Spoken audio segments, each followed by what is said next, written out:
Record गर्न हामी असम्भव भयौँ। त्यस कारणले गर्दाखेरि हामी डाइरेक्ट दुलाको घरतिर लाग्यौँ।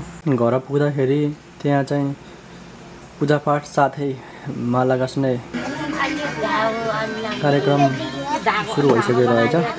माला गाँस्नका लागि गाउँभरिका दिदीबहिनीहरू आएर रमाइलो गर्दै हाँसखेल गर्दै माला गाँसिरहनु भएको रहेछ। जुन हजुरले देखिरहनु भएको माला भोलि जन्तीहरूलाई लगाउनलाई राखिएको रहेछ। गाउँका पुर्खौली रीतिरिवाजहरू चाहिँ उहाँहरूले विधिपूर्वक पूजा गर्दै भोलिको लागि तयार गरिरहनु भएको। आमाको धेरै सेलरोटी पक्कै पनि हामीले बनाएर राखिदिनु भएको होला। खाने बेलामा नानीहरूले खाइरहेका छन्। गाउँमा यस्तै हो, रमाइलो गर्दै खाँदै हामी पनि खाजा खाइसकेर माथि गाउँ जाने कुरा भयो। पुरानो घरहरू साथै पुरानो बस्तीहरू गाउँ डुल्नका लागि हुनुहुन्छ। उहाँले हामीलाई चाहिँ यसो गाउँ घुमाउँदै हुनुहुन्छ, नयाँ ठाउँ। हामी चाहिँ अहिले माथि मन्दिर जान खोज्दैछौँ। गाउँ हेरौँ, पुरानो गाउँ। जाने बाटो चाहिँ यो रहेछ, यस्तो बाटो रहेछ। हाम्रो गाउँमा चाहिँ गाईहरूलाई यसरी यहाँ बाँधिन्छ दिउँसोको लागि, अनि रात परेपछि चाहिँ उता गोठमा लगाएर बाँध्ने चलन छ। हामी चाहिँ अहिले माथि गाउँपालिका 7 नम्बरमा छौँ। दुलाको नाम सुभाषजीको शुभ विवाहको लागि हामी फोटो खिच्न आँट्यौँ। अनि त्यहाँ आएपछि उहाँको पुरानो बुढापाका हजुरबुवाहरूले चाहिँ हाम्रो पुरातात्विक स्थलहरू छन्, त्यसको चाहिँ गएर फोटो खिचिदिनु पऱ्यो, भिडियो खिचिदिनु पऱ्यो, चिनाइरहन्छ भनेर भन्नुभयो। त्यसको लागि चाहिँ हामी डुल्दैछौँ। अहिले हामीले लगभग 4वटा जति चाहिँ हामीले खिचेर भ्यायौँ। अब हामी चाहिँ उहाँहरूको पुर्खौली घर भने पुरानो जन्मेको ठाउँको घर चाहिँ हामी यता खिच्न जानेछौँ। त्यो दृश्य तपाईँहरूलाई पछि देखाउनेछौँ। क्रममा चाहिँ हामीले लगभग 10 मिनटको बाटो जति हिँड्यौँ हामीले तलबाट माथि आउनको लागि। त्यसमा चाहिँ हामीले गाउँमा पातलो बस्तीहरू देख्यौँ। अनि अलि माथि आइसकेपछि हामीले एउटा रातो माटो लिपेको घर चाहिँ हामीले यता देखेका छौँ, हजुरले देख्न सक्नुहुन्छ। अब हामी त्यही बाटो हुँदै माथि मन्दिरमा जानेछौँ।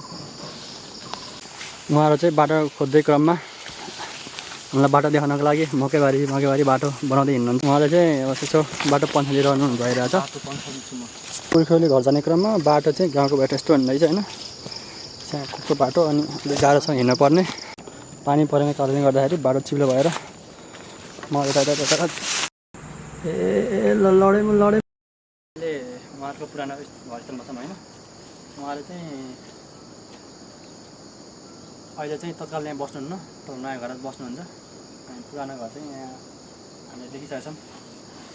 पुरानो यहाँ उब्जेका खाद्यान्न वस्तुहरू चाहिँ उहाँले भित्र राख्नुहुन्छ चाबी लगाएर।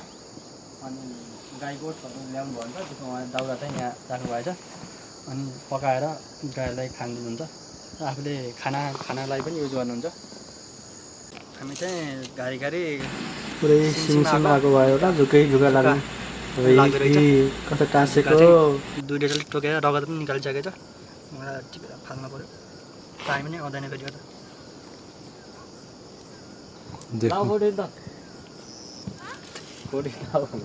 त्यो मेरो त पुरै रगत बनाइदियो त बुट्टाभरि। को नाम चाहिँ? नाम मेरो मानबहादुर राउत। हजुर अहिले चाहिँ कता गराउनु भएको? खेत रोपेर आएको। खेतमा त्यहाँ सदा खुदाली पनि छ। अनि गोरु चाहिँ हाम्रो चाहिँ उहाँ बाबु चाहिँ उहाँ भाइ ठाकुर भाइ। ए ल हुन्छ, कान्छा भाइ।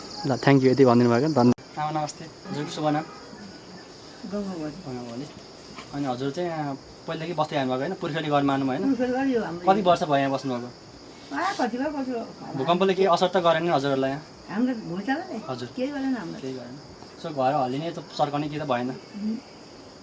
उहाँ चाहिँ हाम्रो बुवा होइन? बुवा। उहाँ चाहिँ हाम्रो अब कति वर्ष हुनुभयो? सुभाषको जिजुबा। ए सुभाषको जिजुबा। उहाँ कति वर्ष हुनुभयो? ए 80 प्लस माथि कटिसक्नु भयो भने चाहिँ यस्तो उमेर भयो उहाँले मकै जुत्ता नगाइरहनु भयो। अझ हामीले त उहाँको बिना सक्दैनौँ होला। हामीले अहिले आँखा देख्दैनौँ देख्दैनौँ यसै कख्न सक्दैनौँ भने उहाँहरूले त अझै पनि काम गरिरहनु भयो। 84 पहिला गर्नुभएको।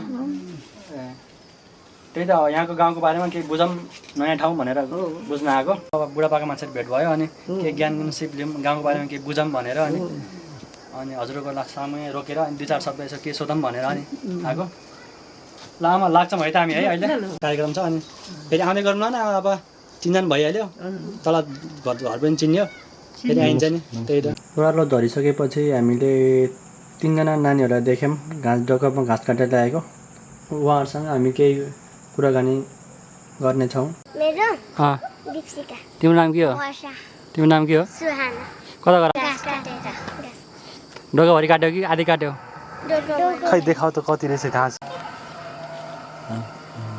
ल